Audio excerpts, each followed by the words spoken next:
extend one heel and find the contact of the heel of your shoe into the floor. See how much you can just soften the toes and the tendons, the instep, and especially this part of the foot in front of the ankle. Sit long through your lower spine. And now really find your sit bones.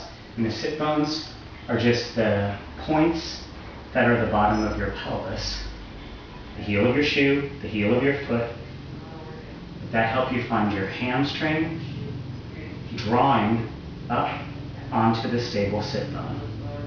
Activating this heel, that's right, without tensing the part of the foot that's in front of the ankle, is really key to being able to draw this hamstring up onto the hip.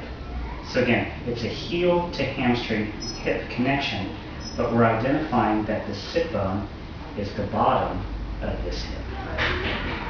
So this has the potential to take work and weight off of the foot so that the feet are less painful, they get less tired, but this also has the potential to get tone in a part of the leg that's very challenging to tone on a woman. And it has the potential to take pain out of the knee, take pain out of the hip, and even take pain out of the lower back. Sit a little bit more near the edge of the seat if you can. Yeah. And see if you can use the edge of the seat to help you really stabilize those sit bones down. So you're making contact of the heel of your shoe into the floor to feel like it's drawing back without sliding back. Good. So the heel of the shoe helps you activate the heel of your foot. Good. And then use that along with the stability that you created in these sit bones and in this whole hip. The heel of your shoe gives you the heel of your foot. The heel of your foot gives you your hamstrings. Good. But to have the hamstrings come up to the sit bones. And again, sit bones being part of the hip. So you have heel to hamstring to hip. Yeah. What do you do? And I feel like I'm using my shoes as a prop, supporting my feet in my shoe. Oh.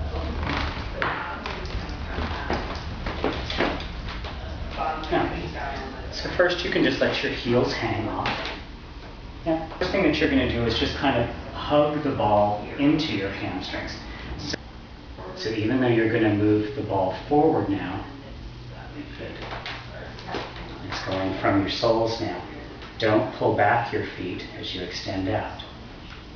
That's it. And then when you draw, so it's going to be easier for you to use this hamstring connection when you're bending in. It's going to be a little bit more challenging not to use your feet to try to do that. There you go. Let's bring this, so your calves are on. And so this isn't quite that same kind of hug of the ball into you. So this is going to be a bent knee bridge. So try to continue to do it. This is going to be even more hamstring work because your pelvis is going to have to come off.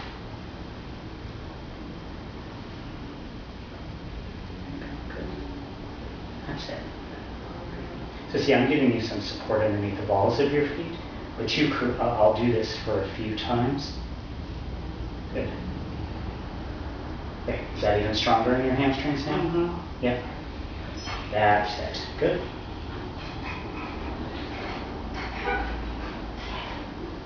Great. Just that you could be sitting with this kind of support. There you go. That's great. You could be standing with this kind of support. You could be walking with this kind of support. So do 2 more, and I'm going to let go of my support here. At the beginning, you don't have much contact with the heel. There you go. And now you do have more contact with the heel. So as you come down, don't lose that connection of your hamstrings to your sit bones, even when you lose the contact with the heel. Great. Let's take those 2 experiences together, that you did both legs extending at the same time, but then you had both knees bent and moving the pelvis. And now just do a very small walking movement. So it's just that Both heels are going to stay evenly in contact, but you're just going to do one a little bit in extension and the other a little bit in extension. There you go. And the ball may move a little bit, but it doesn't have to move much. You can take it a little bit further. So you can do a little bit longer extension. Extend your lower spine. So your hamstrings and your glutes have a relationship, and the sit bone is kind of what's in between. So, see now, you still can create both hamstrings equally. That's the toughest part.